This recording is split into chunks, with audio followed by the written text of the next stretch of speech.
नमस्कार दोस्तों, मैं अभय एक कंसल्टेंट ऑप्टोमेट्रिस्ट।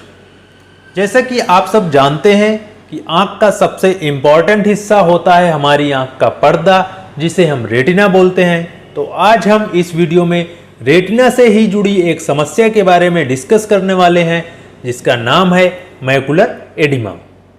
तो सबसे पहले बात कर लेते हैं रेटिना के बारे में। तो आँख के पिछले पर्दे को हम रेटिना बोलते हैं। इसमें कुछ छोटी छोटी सेल्स होती हैं जिसकी हेल्प से प्रकाश हमारी आँख पर पहुँचता है और हम जो चीज़ देख रहे हैं उस या फिर जो चीज़ देखने की कोशिश करते हैं उसको हम देखने में सक्षम हो जाते हैं। आँख की ज़्यादातर बीमारियाँ हमारी रेटिना की वजह से ही होती हैं और जब भी कभी हमारी रेटिना में कोई भी प्रॉब्लम होती है तो चीज़ें हमें धुंधली दिखाई देने लगती हैं। साथ ही रेटिना में अक्सर आपको स्वेलिंग की प्रॉब्लम देखने को मिलती है। तो इस स्वेलिंग की प्रॉब्लम को ही हम बोलते हैं मैकुलर एडिमा। मैकुलर रेटिना का वह हिस्सा होता है जो हमें किसी भी चीज़ को देखने में हेल्प करता है। जब इस मैकुला में एबनॉर्मल लिक्विड यानी असामान्य तरल पदार्थ इकट्ठा होने लगता है तो फिर चीज़ें हमें धीरे धीरे धुंधली दिखाई देने लगती हैं और हमारी आँख में मैकुलर एडिमा की प्रॉब्लम हो जाती है। अगर समय रहते इसका इलाज ना कराया गया तो ये समस्या इतनी ज़्यादा खतरनाक होती है कि आपकी रोशनी भी पूरी तरह से जा सकती है। यदि किसी व्यक्ति की एक आंख में मैकुलर एडिमा की प्रॉब्लम है और एक आंख नॉर्मल है तो 50% से ज़्यादा चांसेस रहते हैं कि उसकी दूसरी आंख में भी मैकुलर एडिमा की प्रॉब्लम हो जाएगी। अब समझ लेते हैं इसके लक्षणों के बारे में कि आपको कैसे पता चलेगा कि आपको मैकुलर एडिमा की प्रॉब्लम हो गई है। तो नॉर्मली इस केस में कोई खास लक्षण देखने को नहीं मिलता है, लेकिन कुछ सामान्य लक्षण होते हैं, जैसे आपको चीज़ें धुंधली दिखाई देना, साथ ही आंखों के सामने अंधेरा छा जाना, या फिर आपको चीज़ें हिलती हुई दिखाई देना, या आपको फोटोफोबिया की प्रॉब्लम यानी आपकी आंख में चमक बहुत ज़्यादा लगना।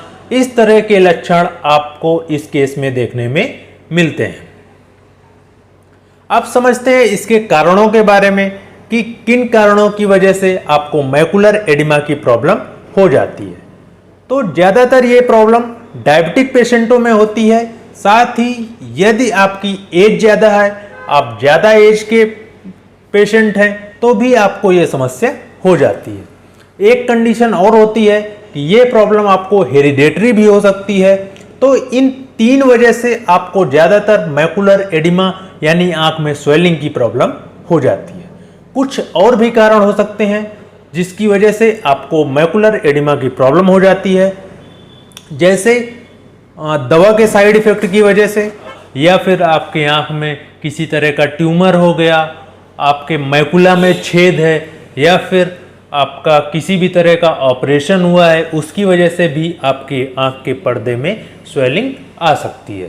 साथ ही ट्रॉमेटिक कंडीशन, आपका एक्सीडेंट हो गया या आपकी आँख में किसी भी तरह से चोट लग गई, उसकी वजह से भी आँख के पर्दे में स्वेलिंग आ जाती है।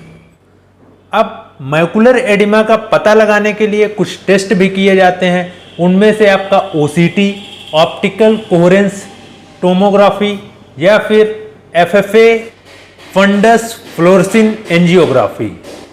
इन टेस्ट के माध्यम से पता लगाया जाता है कि आपकी आँख के पर्दे में किसी भी तरह का स्वेलिंग तो नहीं है या फिर आपको मैकुलर एडिमा की प्रॉब्लम तो नहीं हुई है। अब बात करते हैं इसके उपचार के बारे में कि किस तरह से हम इसको ठीक कर सकते हैं।